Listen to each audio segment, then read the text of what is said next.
Hello, everyone, and welcome back. It's Ezekiel here, and tonight I'll be continuing my reaction of Hunter the Parenting Chapter 3.7, Ghoul Lore, Big D and Kitten's Crash Course on the Fatally Addicted. As always, I highly recommend that if you're not doing so already, for whatever reason, that you check out Brother Alphabusa's stuff. He and the team at Ogre pop in and do glorious work. And without further ado, let's continue. What is a domitor and what is a regnant? I've heard you use the words regnant and domitor a few times now. Are those real titles used by vamps? And is there some kind of distinction between the two? They just feel like different words for master. Yes, these are real terms used by real, actual uppercase V vampires that are real and actual. I've heard the titles of ghoul and domitor, as well as thrall and regnant, from multiple unaffiliated sources. At least in the West. Also, Lickmaster, Vitae, Big Papa, but those are just perverse. How charming. I have a feeling that some of those terms are out there because of a certain clan that's known for the hunting at nightclubs and seducing the kind. And to answer your second question, these are not, in fact, synonyms. They are distinct. First, we have a ghoul and the domitor. A domitor is the blood giver, whilst the ghoul is the blood recipient. That is actually as simple as phyllo cheese pie, but it is, of course, purposefully dressed in the language of master and slave. Because everything vampires do is... That tracks. Every other word out of Piotr's mouth was a master-slave dichotomy. Man, these vampires sure love their class systems. Well, who'd have thought, considering, that at one point into they, ruled the world and were, well, and openly lorded it over the kine, which, for those who don't know, kine is actually just an archaic term for livestock. Because humans would be livestock from the point of view of quite a few of the kindred. But moving on. What of the regnant, though? What's that term all about? The regnant-thrall relationship is a step beyond. See, a thrall is one whom is blood-bonded. A regnant is a blood-bondee.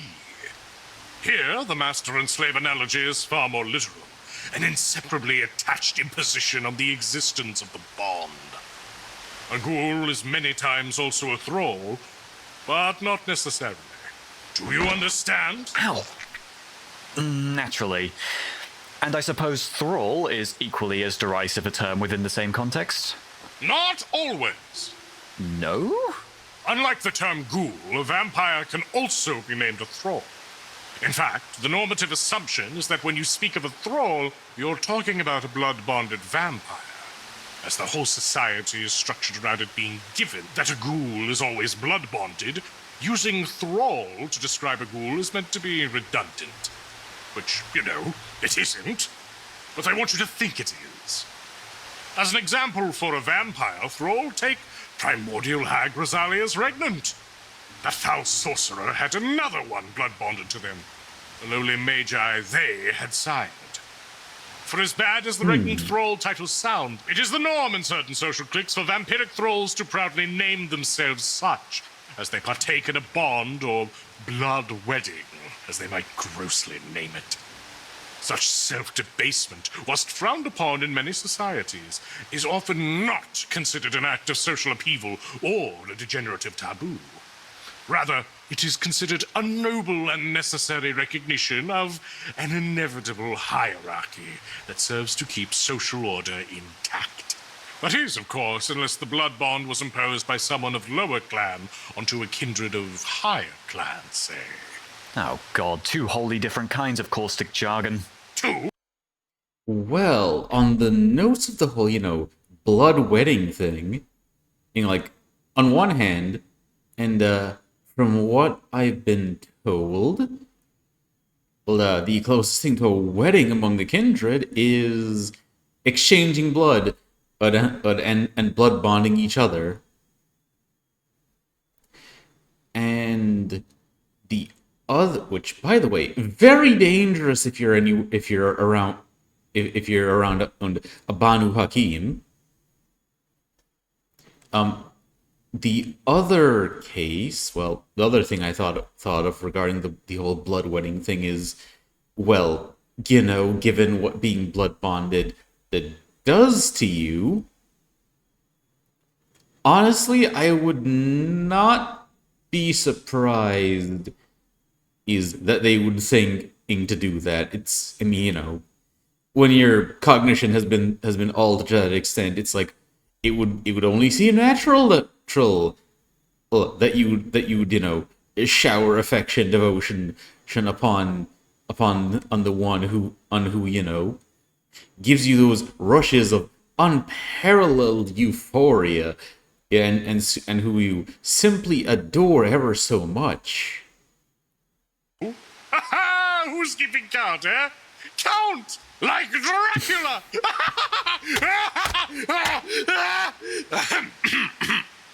In summary, not all ghouls are thralls, and not all thralls are ghouls. Same for dormitors and regnants. The vampire elite really loves to use norms as a weapon, huh? Much like any elite. That's true. Now, okay, this is all fine and good.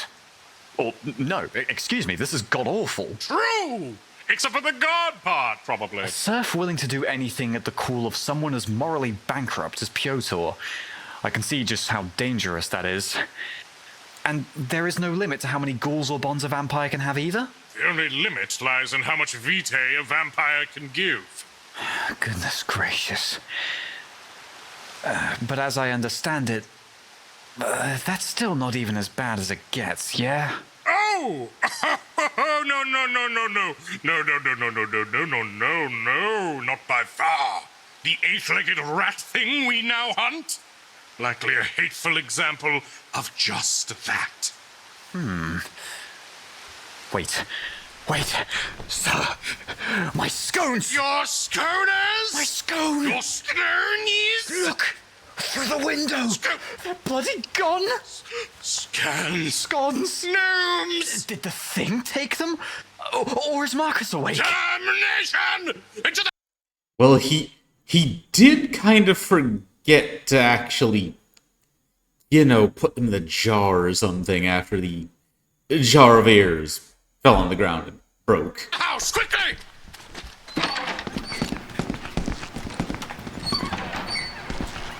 Marcus? Marcus, have you eaten 20 scones in one sitting again? No response. Doris out firing guns and has been in a ration-type mood all week.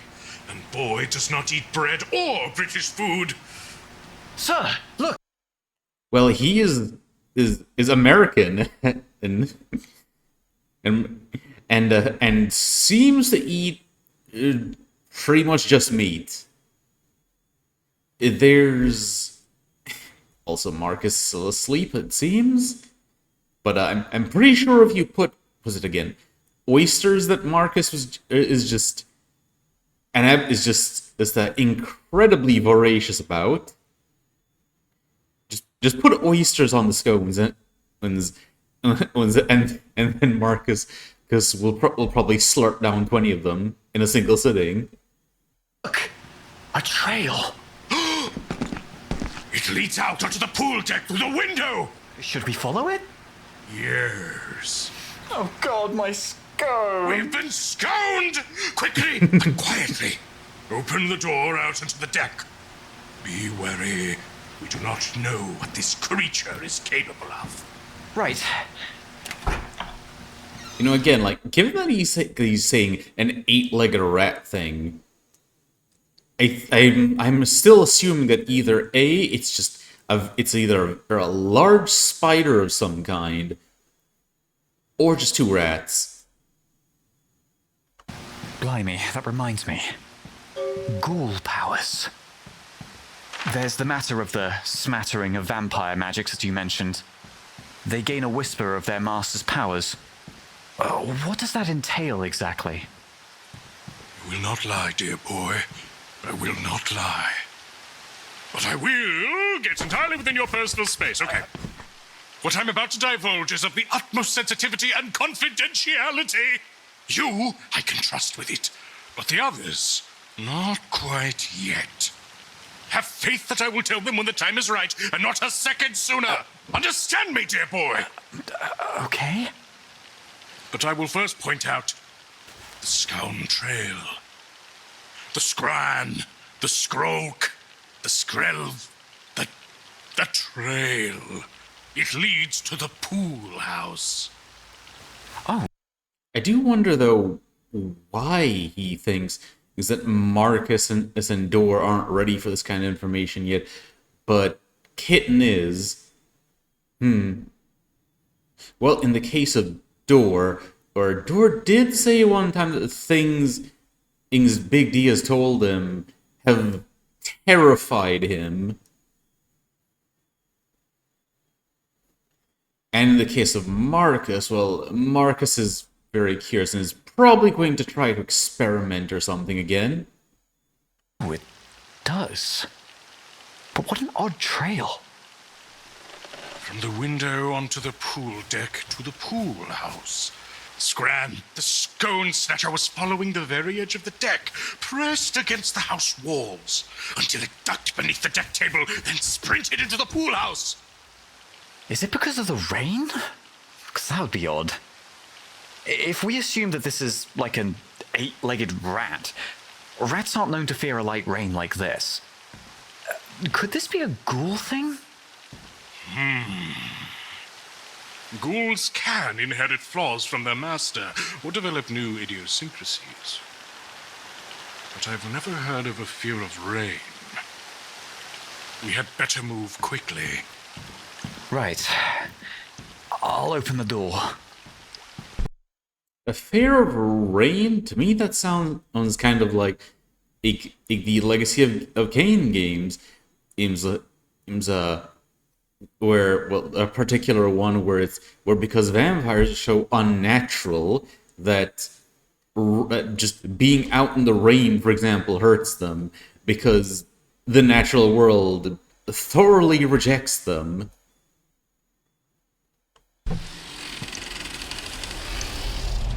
Oh, goodness! What a bloodbath!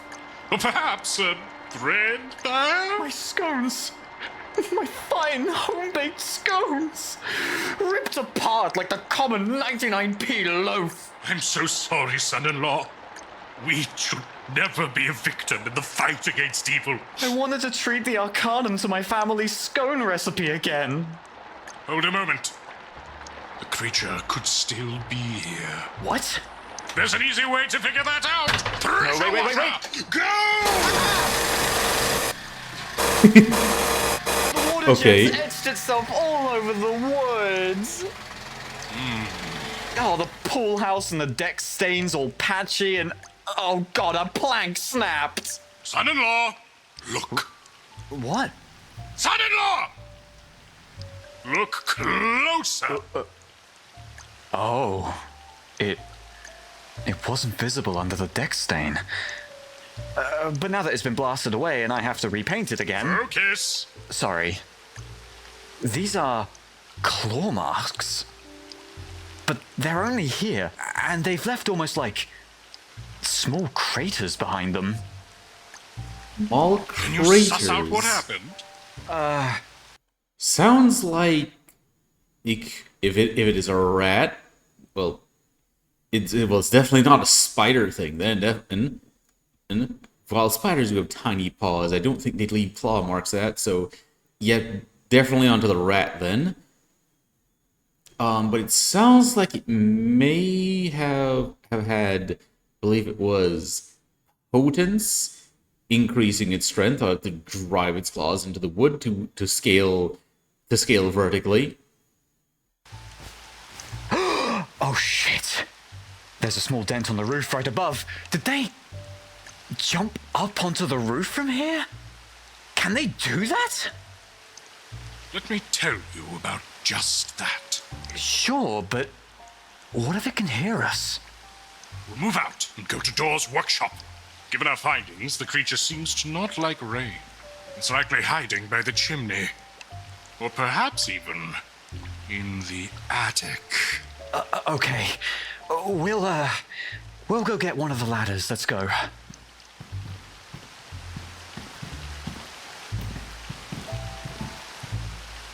Listen close. The vampire is two things. The body and the vitae. The human and the beast. The good and the bad. And sometimes the ugly, but that's three. Now, several millennia ago, an ancient canine was subject to venereal tumors. What? Canine? Not canite. We're talking dog cancer now! Wait, dog cancer? In a freak accident by nature, the tumor cells in this dog would mutate, gaining the ability to infect other dogs like a pathogen. These venereal tumor cells would essentially become an entity all their own. A unicellular, an immortal life form that could spread from body to body, bringing its deadly affliction to millions upon millions of dogs all across the globe. Fuck? Yes! The vitae is a life form alien to its host that co-opts the corpse of a human, taking its hands, its heart, its mind, and memories, puppeteering it like the zombie and fungus, fighting Oh, cordyceps. its host to meet its own desire of eating, and spreading its infection further. And cordyceps, that's the For name. the fungus or the dog tumor? Does it matter? Dear boy, these are what curses are. These are the great calamities we set ourselves against. And a small part of the vitae, that life form, that Also, when Big D faces towards the camera like just now and narrows his eyes that way, I can't help but think potion cellar. living curse is spread into the still living form of another to make a ghoul. A vampire's blood does its all to give their host a shot at their new role as predator. I take it does similar things to ghouls? Is that where you're going? Correct. But much like how it manipulates the mind and body of a dead host, it creeps in the same way into the still animated tissues of a living one, though in a far more limited regard. It is like the human body, whilst it still brims with life, fights against the undead agent infiltrating its body. A war fought between good and bad, and sometimes ugly, within your very flesh. That's an inspired analogy, I must say.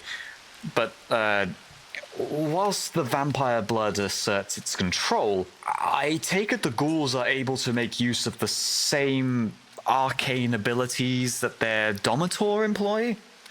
I mean, since a part of their domator is now part of them, yeah? Certainly. By and large, their powers are very limited. Increased strength, resilience, and bodily generation come most naturally. The overwhelming majority of ghouls I've met are limited to just those. But other powers are not outside their grasp, provided their domator possesses them as well. In addition, it demands intense training for a ghoul to master even the most basic of disciplines. So it was for primordial hag Rosalia, and a few other ghouls I've happened upon. So if Piotr had a ghoul, say, could they be able to go invisible and juggle a dumpster? Here you go, by the way. Well, I'm going to guess that the juggling a dumpster part might be off the table. Given that Piotr could become invisible, but he didn't really get the increased strength until after he diablerized is the other members. Sans Kevin. Thank you. And, well, not in the way Piotr could, of course. A theoretical Piotr ghoul could train themselves to use a form of invisibility, but one that only works if the user is totally still. Alternatively, they could attain an ability to punch hard enough to easily break a leg, but not much more than that. There's just a lot of different vampire types out there, isn't there? And I'm sure we haven't even catalogued half of them. We can't even know what ghouls can do because we barely even know what vampires can do yet. This is true! And there are as many ghoul variants as there are vampire variants, if not more. But once we get on that roof, we can add another one to our index. Oh, ladder's here, by the way. Wait, shit, this one's too short. I couldn't even use that for my extemporalized pole dancing! There should be another one. Extemporalized pole dancing. I have a feeling in the reason he knows about he would do that. It has something to do with one of his many partners. One here somewhere. Oh, here. Wait, this one's also too small. There's a wooden ladder in Horse's house, right? Yeah. Yeah, alright, we'll go get that one, I suppose. I could have sworn we had a bigger one in here. Whoa, horse time! In regards to this one, like as far as they go, I mean... Could have sworn they had a bigger ladder. I wonder what happened to it. Ghoul variants. I take it this one is at least not your standard ghoul. Based on the clues presented thus far, of course not! Since there's a lot of variables involved, what do you reckon this ghoul could be? Some type of fell, muck-wielding ghoul empowered by their domitor? Or an ultra-slick, nigh-invisible skulker? Let me lay some groundwork. Starting off, there is of course natural variance from ghoul to ghoul, depending on who their dormitor is. The thralled ghoul is the thing that the vampiric elite would list as the only legitimate kind of ghoul. But for as much as I make fun of the blue-blooded vampire snobs, I too think this next ghoul variant is a dangerous thing to talk openly about. This is another important factoid that I bestow upon you in confidentiality, son-in-law. And that variant is? The independent ghoul. Because he mentioned that they only need to drink 3 times to be blood bonded, but those 3 times have to be within a certain time span. And so if you give enough time between in drinking of the vitae, then they can stay independent. Independent? Like the non-thrall variety? Is that not better in every way? It certainly is, let me be clear. Independent ghouls are good. Variant is a dangerous thing to talk openly about. This is another important factoid that I bestow upon you in confidentiality, son-in-law. And that thrall variety? Is that not better in every way? It certainly is, let me be clear. Independent ghouls are good. I wish independence for every ghoul out there, before they liberate themselves from the vitae entirely. To much of vampiric high society, however, they are living, walking masquerade breaches. They do not act in accordance with their norms and traditions, and thus are treated worse than even the half-blooded daywalkers. Yes. Yes, the Thin Bloods. Yeah, daywalkers. I quite pitied the daywalker we hunted. Nothing like Piotr or Kevin in a lot of them. You had mentioned they are severely oppressed in vampiric society. Well, of course, given that their mere existence is seen as a sign that the end times are coming. Are you saying independent ghouls are even worse off? Without a doubt. They're often despised among the kindred elite and blood-hunted all over the world. These creatures are meant to be on a leash, after all. A masterless hound that can unwittingly destroy an entire society cannot be allowed on the street. And so, independents usually work in secret, largely with more progressive vampires, or those that are also under the big boot, like the Daywalkers. So how do you work as an independent ghoul? Well, again, there are many ways. Often they have multiple different donors, getting vitae where they can find it, but always being wary of the blood bond. That's essentially it. Outside of that, you're independent. You can do whatever.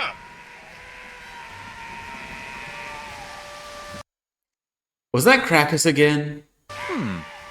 Krakus at it with his primal scream therapy again.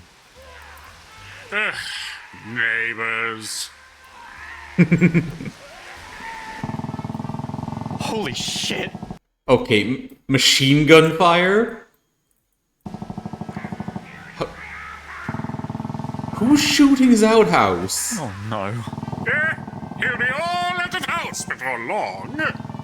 Have you seen his house? It's submerged in a ditch and has a tarp for a roof. An upsetting figure. If he weren't such a loose cannon, he would make an excellent hunter. He's too busy digging for Iceni treasure. Oh, speaking of loose... You know, coming from... Well, actually, on second thought, it does make sense in 3D, given and the amount of secrecy you're sworn to, just so you don't get blood hunted. cannons, there are also our twisted allies in Hunter-ghouls. Hunter-ghouls? Oh. Oh. Right. Things are starting to click. The machine gun fire is still going. I'm genuinely curious. What on earth is going on over there? Good. As you can imagine, they are hunters who hunt down, stake, and then keep their quarry to carefully feed off of until the stock runs dry. Right. I understand. It's on the brink of what we do, Who's that approaching? I hear that splish splash in the background. isn't it? That's right. We only extract information. Thus far. Don't like that. Wait.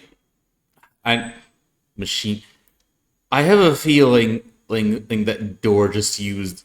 Well, Door and possibly also Boy just used Krakus's outhouse as target practice for a firing drill. That implication. Another thing we do not do is sling vitae. Could have made some serious dosh in Yarmouth had we kept those canites staked.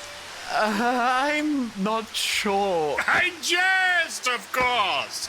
There's about 12 good reasons not to sell vampire slave drugs. But many an independent manages to do it for a living, using the same vampiric powers against those that would call them thralls and cattle. It's a serious hustle. One has to respect it. But I'd never condone it. You lose too much of yourself to vitae once you imbibe it. What else? We also have ghoul families. Like, families that are all ghoul. That exists too. I assume he means more in the sense that instead of ghouls being considered the family because they were ghouled by the same vampire. But, no. I mean ghouls that have been so ghouled that they pass on their ghouldom to their ghouldren. Oh. I was not aware that could happen. Horrible. Much like a rare blood disease, then. The vitae spreads from mother to child. As far as I know, that isn't a natural process. But there are ghoul families so embossed with their master's vitae that they even produce vitae of their own. These individuals are called revenants, and are typically deeply loyal to a given clan, sect, or bloodline. That's interesting. Oh god, what if Piotr was planning something like that? Piotr babies? I refute the very notion! But no. Oh, and speaking of family... Oh! horse, my baby boy! How's father's little giant? Yeah. Hello, horse. Please, eat my apologies, horse. You're still a bit queasy, aren't you? You have your father's eternal respect for the strength you've displayed these past few nights. We're looking for a ladder, by the way. We suspect there might be a ghoul on or in our roof. Oh, certainly. Death will come slowly. Oi, actually, the potential ghoul on the roof? Just making sure, it is an animal, yeah? You had already mentioned animal ghouls previously. Of course! Animal ghouls are limited in what they can do, but immensely versatile. Imagine a peregrine falcon acting as your eyes. Imagine a rhinoceros as a mount. Imagine giving a dog the power of a gorilla. Imagine giving a gorilla the power of a double gorilla. Imagine a whale. Double gorilla. So a gorilla with potence. I don't know how that works, but just think about whales for a second. These things are all possible, provided you have the vitae to spare. And a familiar like this is, evidently, something our dormitor has invested in. Isn't that just wacky off the walls, dearest horse, kindest horse, fairest horse in all the land of Angor? Yeah. He says he would run it over, stomp it into the ground, and then crush its skull in his big mouth should it near his home. Oh, but he'd only eat it if it was made of plant or whatever. He is a horse, of course. Plant? Plant ghouls! Plant? Yeah! He has to be kidding, right? A plant can't have the capacity to be ghouled, right? Like, what would a plant ghoul even do? It doesn't have a nervous system. And it barely responds to stimuli in most cases. Oh, however it's pronounced. It's rare, as it demands a touch of thaumaturgy. Oh, that explains it. Like blood sorcery? Indeed. With it, it's possible to grow a garden of blood-addicted plants that are excellent for disposing of bodies. Rosalia's job only got a touch easier and a whole lot more dangerous when that viscera garden was grown. There's also the plant people that certain blood sorcerers can create. Haunting human simulacrums made from plants, such as the mandrake. Those are able to perform only the most basic of tasks, though. Unfathomably creepy. Yes, keep the law never mowed, son-in-law. Never mowed. Wait, that's Horse's job. Don't steal Horse's job. I never dare. Why are we here again? Oh, that's To get the ladder. ladder. Over here. Oh, God. It's also too small. Or are we too big? I swear, where is the bloody ceiling ladder? I know we had it in the workshop before. The tall one? Yes. What did you do with it? Ah, that's right. I put that one in the chimney. You what? Well, I had to see where the secret chimney door in my room went. What? Yeah, there's like this secret door in the chimney wall in my room. Actually, it leads all the way up to the roof. It does? Yes, how could I have forgotten? Secret chimney door in his... Is it just a fireplace? Let's go climb the chimney! Holy shit, what is going on? My horse! I'll come back with dinner in just a bit. If it's not a fireplace, then I am wondering if maybe something happened. Oh, chimney ladder. Oh God, just ignore it for now. Just ignore it. Just ignore it.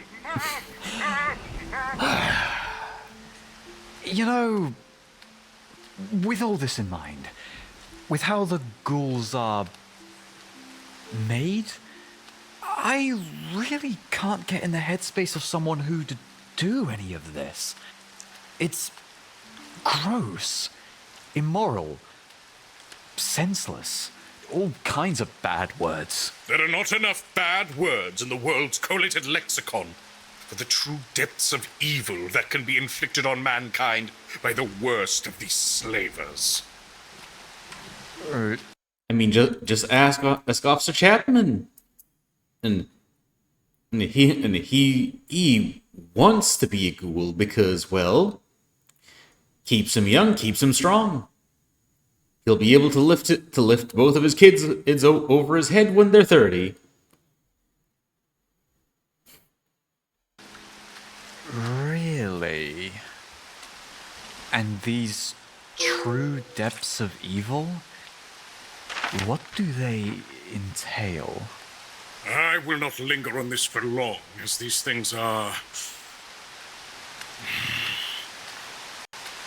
It is where the mind wanders unwillingly. Thoughts of those victims that have you feeling like you aren't doing enough. That you need to do more.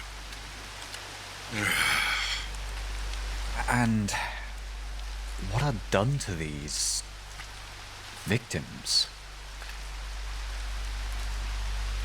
Lobotomized servitors drunk on the vitae, the freedom and personhood stolen from them.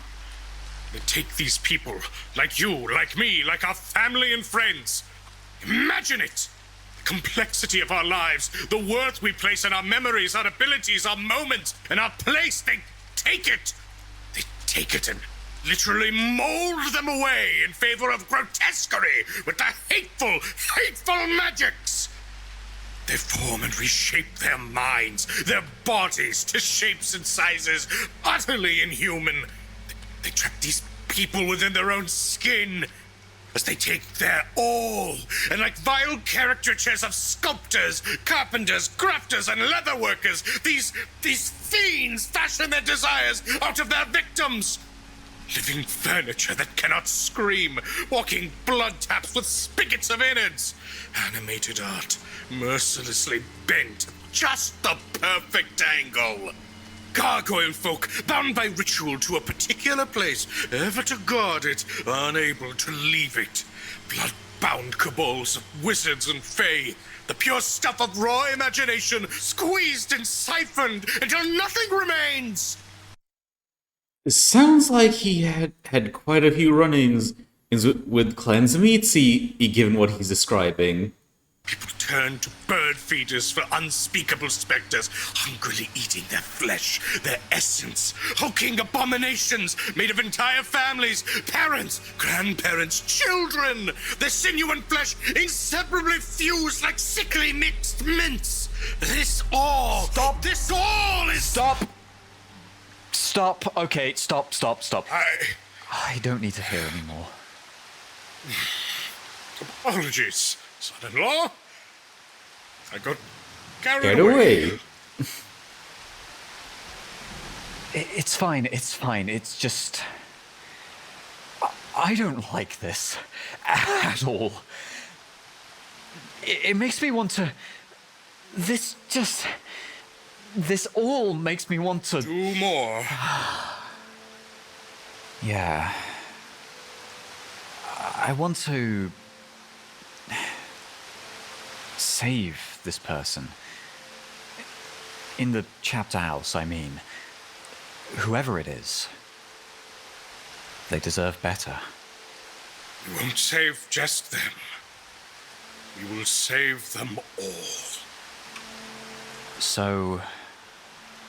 what should we do once we find this...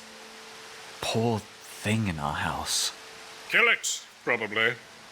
Really? I'm sorry, son-in-law. But it would be best to save this poor animal from its misery. That is how we save them? But wait, what about the ghoul in the chapter house? Are we going to kill them? No! Not necessarily. Not necessarily? We can see what we can do. I'm optimistic. I think capturing the chapter house ghoul will be largely a triviality.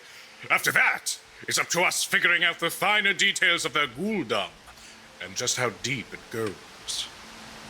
The going theory is that the ghoul infiltrator is one of the people already inside the Arcanum chapter house, and no secret person X, no animal, and no bloody plant. Was that right? Yes, skipping some details, what Kevin gave me was the following. Allow me to paraphrase. Is he actually going to do Kevin's voice for this? This is something the status quo vampire big shots would not want hunters to know. Oh, They have okay. ghouls all across East Anglia, serving as the backbone of their information network. This allows them to expand the borders of their domain, line their pieces up in the war effort, and most importantly, to get at something.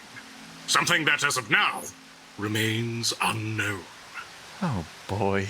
They have ghouls in several organizations, and as Kevin listed them off by name, that is when he mentioned the Arcanum as one of the afflicted orgs. I think it makes quite a lot of sense for a high-ranking vampire to want a ghoul within the Arcanum, to make sure they can redact any research that comes a bit too close to breaching their Masquerade? masquerade. Yes, and by that logic, this ghoul has to be fairly new, given that we never discovered them whilst in the Arcanum's employ. Is that a certainty, Sadi? Well, of course! One of my primary duties while on staff was guarding against such infiltration. But if you seek more compelling proof, you'll note our scholarship on the vampiric was never redacted whilst we were there. Wait, hold on. If they, for whatever reason, couldn't get rid of our scholarship whilst we were members, could the ghoul have been involved in getting us banned from the Arcanum? That would have been easy. Remnant Blacklaw had been lobbying for our ban since the day we came, after all. And it's not like we respected the Arcanum's rules all that much. Most of us, at least. Your point is pointed, though. It means the ghoul might well have existed alongside us, even back then. Nevertheless, this is a side tangent. Further along in the interview, Kevin went ahead and mentioned the Hunter data. Some kind of evil, fucked up data computer hypertech that immediately injects the names, age, and location of all hunters in East Anglia directly into your brainstem. Didn't you refer to it as a floppy disk earlier? Yeah? I would assume it flops its way through my ear canal or something. Evil. Okay. So he just doesn't understand technology. Well, the computer is the devil! As I was saying, the hunter data is, of course, top priority for vampires of any stripe. Should they acquire... Though I will say, to my knowledge, the Kindred avoid using technology of that sort where possible, it? because it's quite easy to trace things that are done using, say, smartphones aren't a thing yet in the timeline of Hunter the Parenting, if I remember correctly. It's like 2005 or 2006 there. But still, the things on the computer or over the internet can be traced. They would know the location and identity of all hunters in the region. Bloody hell. With that sort of data, they could wipe the lot of us out. Why the hell would you keep something like that? Huh. Blame the Coalition.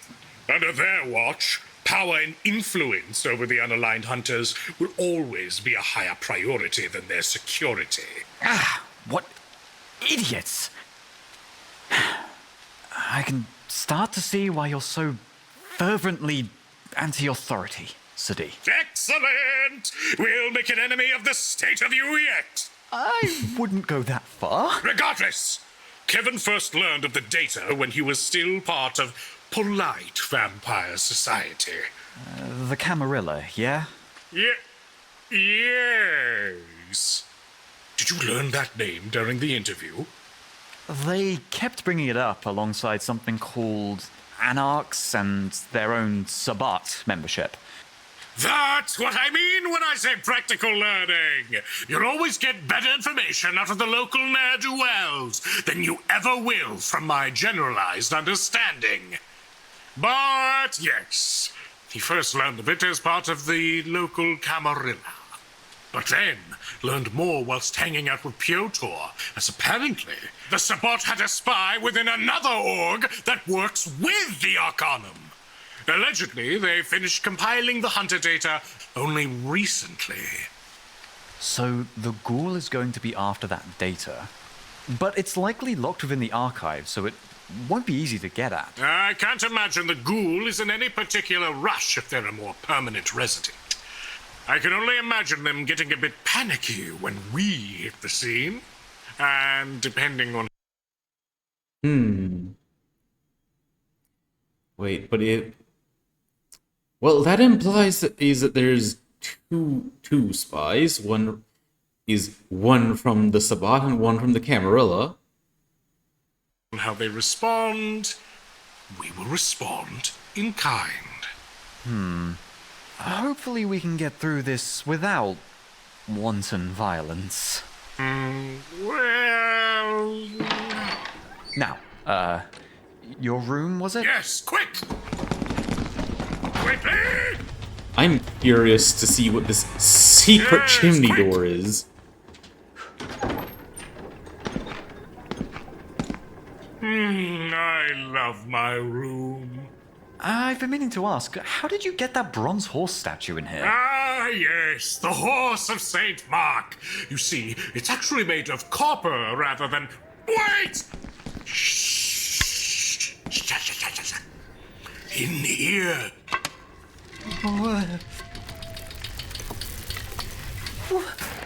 Sir, this... How have I never seen this? Also, isn't it dangerous to put a ladder in a chimney? Oh, what? We only burn evidence behind Horse's house anyhow. Now, quiet! Let us head up.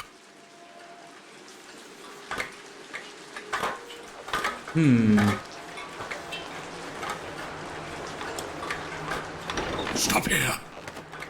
Torch on. How has he never noticed a door into the chimney before? Unless the door was hidden until he moved into the room. In which case, maybe that relative, if Kitten inherited the house from, may have had more going on than he knew. Well, might be a bit of a stretch, but who knows? It was given and how many conspiracy theories turned into real things. Things, you know, like, are in World of Darkness. This is the attic, isn't it? You know, somehow I've never actually been up here. Shh. But Shut up!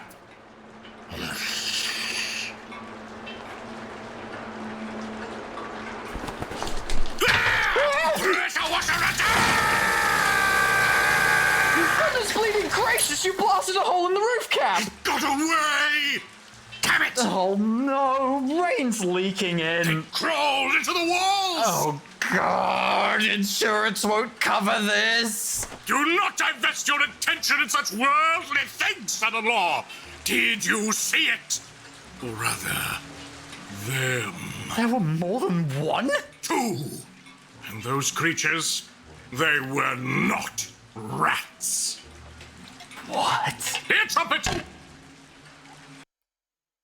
Okay, so two of them, and they're not rats, but they're four-legged. Which explains why he thought it was an eight-legged rat, unless a two-headed rat-like creature with 8 legs. Sounds like something Cleanse Meatsy would make. Of course! What do you hear? This started in the cellar, didn't it? It did. That's where we first heard it. Or them. I have a theory. Come with me. We head for the cellar! Oh, God!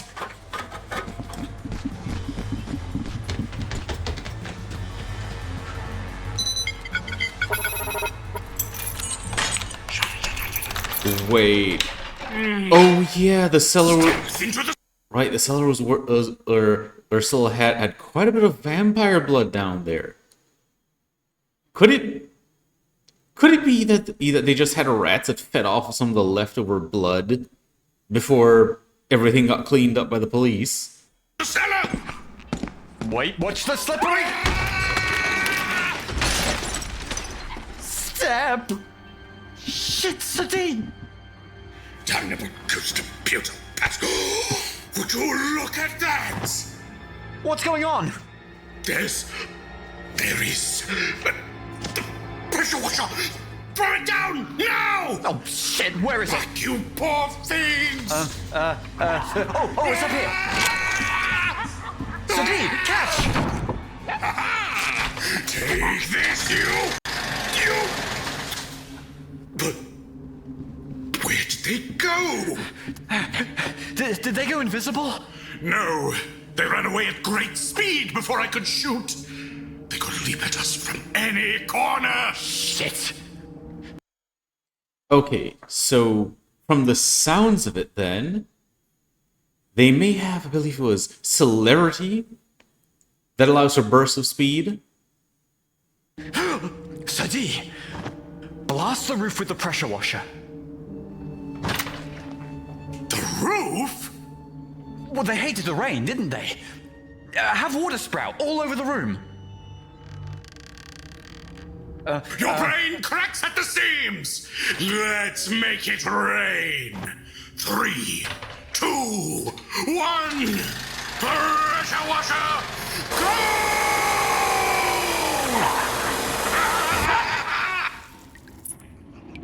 There, from the big pipe in the ceiling. They're leaping down! Wait! What the? What are they doing? They're drinking the floor blood? No, oh no! They're drinking ape's blood! Oh, God! Ah! The clouds have cleared. These creatures have ghouled themselves. Is that even possible? I'm so confused. This is a highly unlikely scenario. A vampire's blood usually dusts after only a short while. But Ape was young enough that his vitae remained for longer than usual. But even so, I would have figured the potency of the leftover vitae would have gone by now. Yet it seems it was potent enough to have its effects last until today. Poor things. They look miserable. These creatures. I have never seen anything so pathetic in my life. Are they supposed to be chihuahuas? Well, they're certainly not rats. Are they not? Well, no, they're dogs. They're clearly dogs. Greyhounds. Don't be so sure! Oh, greyhounds. We have drank the blood of the ape boy. Sometimes ghouls can suffer immediate consequences for their imbibement of a particular vampire's vitae. Banes and curses can come both mentally and physically. Look at these beasts.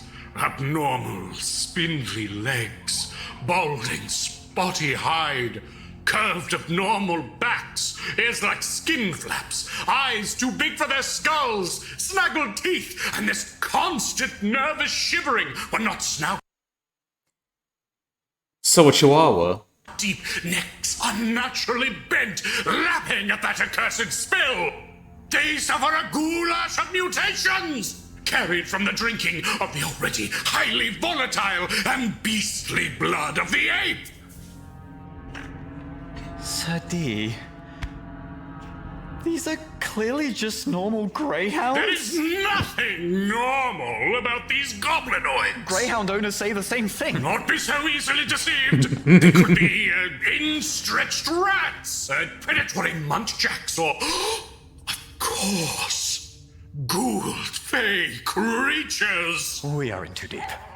Look at these gremlin beasts. They shame themselves, no longer suited for the courts of the dreaming. You're being mean somehow. Okay. given the way they act every time he mentions the whole Fae part of it, I'm honestly wondering if he's like he might. I'm think he might actually be correct about that. We must kill them.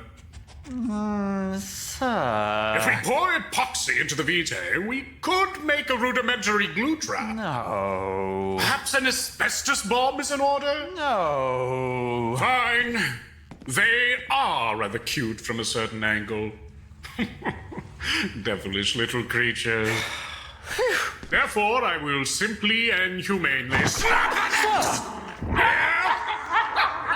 We should take responsibility. Is that not what I'm doing? We owe these poor animals more than this. I hate this as much as you, son-in-law, but this is mercy. It is dangerous to keep them alive.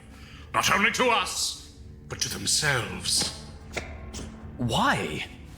Why? Have I not elaborated enough on the why this evening? You have incensed me, son-in-law. Do not interfere. Sir, you haven't really gotten to the why yet. Not really. But I think I know what it is. It's about your children. It's about Marcus. As inquisitive as ever. Just before you do anything to these dogs, answer this. Why are you keeping diablerie and now the mechanics of ghouling a secret? I suppose I did want to tell you. So I will. I wish you to aid me in preventing Marcus from learning certain truths. Truths these creatures epitomize. That's what I figured. For the time being, at least, it must be kept sequestered. You know that ghouls can gain the powers of their dormitor. A fraction of it, but enough to make the ghoul stronger, faster, age far slower, and gain access to vampiric magics. Well, in the chapter house, we will, without doubt, be dealing with an abnormal ghoul. Much like these. How abnormal? I cannot say. But their dormitor and regnant, as I have learned, is one of the most powerful vampires in Norfolk. Far outstripping even Diablerist Piotr. Well, Also, will say, couldn't he just, well, granted, it's going to be difficult containing those two critters, but he could contain them for just for like some several months. Then it should just sort itself out, and they'll be back to normal, right? I see where you're going with this. Marcus is brilliant in his search for optimization. The bloody steak jacket somehow worked to his credit. But do you really think he would stoop so low as to ghoul himself? I can't see that. Him learning of Diablerie from this experiment was a massive mistake. I could have prevented it, I recognize that. But the idea that humans can in essence diablerize vampires, preventing that knowledge from entering his highly eccentric mindset, is not too late. Marcus is willful, brash, arrogant, and stubborn.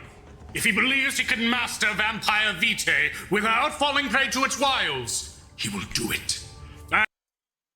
Yeah, because that's the Magnus, the red trait. It coming up. Magnus had that whole thought process of that he knew better than everyone else, and did not listen when people told him not to do things. Try, he will fail. I'll be frank. If you believe these risks are that great, couldn't you just teach him about these dangers before he comes across them himself.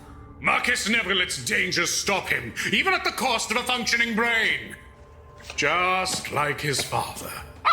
Hey, stop squirming! Stop rotating! Then why let him hunt? Wait, road? What, were they trying to spin in his arms or something? If this information can be stumbled upon when hunting like this, why allow Marcus to carry out interrogations and, hell, even experiments on our quarry? If you really think it's that serious, why are you ever allowing him this kind of freedom? It is not a matter of allowing him. He has chosen this path, as all my children who hunt have. And I am proud of him for it. In time, I shall shape Marcus into a hunter much like myself. I cannot deny that Marcus is already immensely powerful, and in sheer headstrong determination almost surpasses me. But in his pursuits, he hurts himself. Even if he is sat down and taught the risks of, say, imbibing vampire vitae, would he really listen? I think he would. I really do. At least talking to him would be worth a try.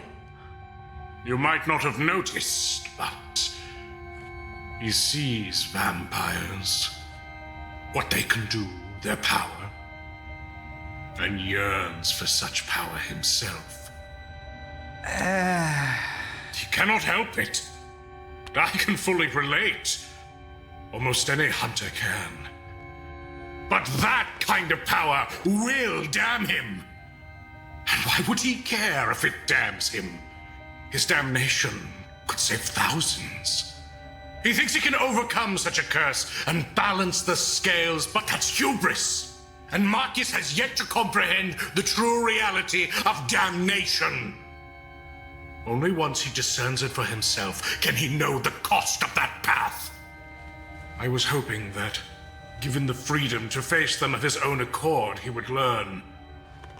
But so far, he instead places blame on me for not serving theory to him, mushed up on a plate. Okay. All right. I feel you might be underestimating Marcus. It is your privilege to believe that. If whatever Kevin told you is true, then Marcus is already likely to see a person that he knows as a ghoul, potentially pulling whatever tricks they've got up their sleeves when cornered.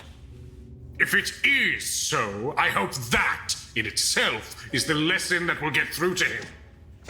Beyond that, I do not think the ghoul possesses the time, will, or forethought to use any disciplines they may have in a constructive or terribly impressive fashion. Hopefully, this subject will be irrelevant. Why do you think that? I mean, what will happen if the ghoul does fight back proper? When the ghoul is found out, either through being starved into admission, or maybe even busted by Arcanum and his solar sorcery, they might scramble and try to fight back. But they'll be surrounded. If they do, we will do what we do best. Pummel them into submission before they can act. And if they're smart enough to use their powers constructively, what then? Well, there are a few things we can know with certainty about our ghoul. These will be our red truths, drenched in the blood of Kevin himself. Our ghoul's dormitor and regnant is the Tremere Regent of East Anglia. She's an immensely powerful blood sorcerer and is able to use a wide variety of disciplines. This also means our ghoul has a fair quantity of disciplines they could potentially have. That is bad. But this is something I have learned about the Regnant's favored ghouls, particularly those that work as spies. They only have what's useful for their roles. Oh. So I guess he surmised this based on his interactions with Officer Chapman. Sharpened senses, the power to bend minds, and, for a special few, blood sorcery. But for most, Nothing at all. It is, I'm told, considered an irrelevant investment to that most callous regent. So in the worst case, nothing we haven't dealt with before then? True! However, you vex me with your concern, sway me to second-guessing myself. It is possible they have been granted another tool. There are certain policies, so-called drafts, that vampiric sorcerers can create with their vitae. These drafts can give another vampire or a ghoul limited access to more powerful magics. If only for a short time. Oh god. These drafts are usually limited to disciplines of strength, speed, and endurance. But, and this is the kicker, here, as far as I know, unique to Norfolk, there is at least one more of these drafts. A draft of domination. With just such a draft, a ghoul could perform even worse acts of mind chicanery. They could So it would be like Kevin all over again. give victims complex orders that will be carried out without question. They could even order them to attack their friends and family. These sound like incredible risks, should they be present during our operation. We should be moderately wary.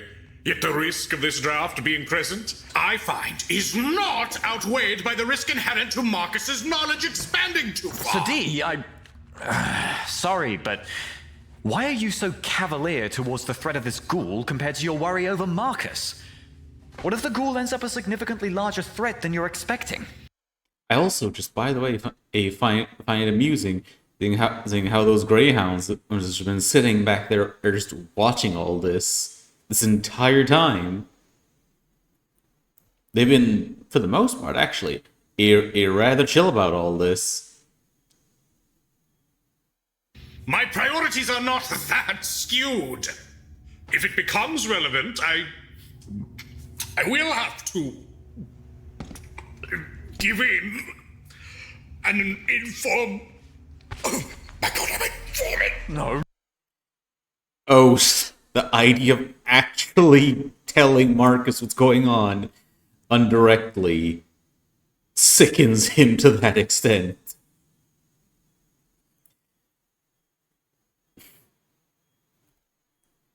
Not again! Sadi! Fine! And you will have to help me clean up the inevitable mess! Not the vomit, the ghoul stuff. Fair. Yet even so, I am confident. No matter how powerful their master is, they've walked into the lion's den. They could never hope to defeat 5 prepared hunters, a Celtic martial artist, and a really bigoted Belgian. They have no hope, and frankly, I believe Reynolds will be a bigger threat to us than any ghoul. There'll be enough suffering for this poor victim even before the grand reveal. I aim for a peaceful solution. I do genuinely hope we can help them in the end. That is a wise choice, I will agree. But with that, sir, could we not please have the same fate go for these dogs? Look, you've just been holding them for this entire conversation and they've done nothing. You have lured me into the glue trap of a moral conundrum, which I will utilitarianism my way out of. Prepare yourself, canine! Wait! Okay. If you are willing to kill these animals for the sake of Marcus's continued ignorance, at least tell me, when do you think Marcus will be ready? That is something I cannot tell you. Not yet. In all honesty, sir, and sorry, I must be rather harsh here, you are being irrational. How? Why, I can't see Marcus ever going as far as you are worried he might. I see a headstrong attitude, I see recklessness, and I see a want to one-up the opposition in creative and unexpected ways. But abusing vampire blood? No. What worries me far more is the fact that this secrecy of yours is creating rifts between you two. He doesn't trust you. He knows you are keeping things from him. I mean, you should know. He complains about it constantly. Yes, I have worried somewhat about our relationship as of late. I think you should consider that perhaps what you're seeing here is a projection of yourself and your own failures. Not a projection. A reflection. I see in him myself in my younger days. I see a dark future that can still be halted in its tracks. And I see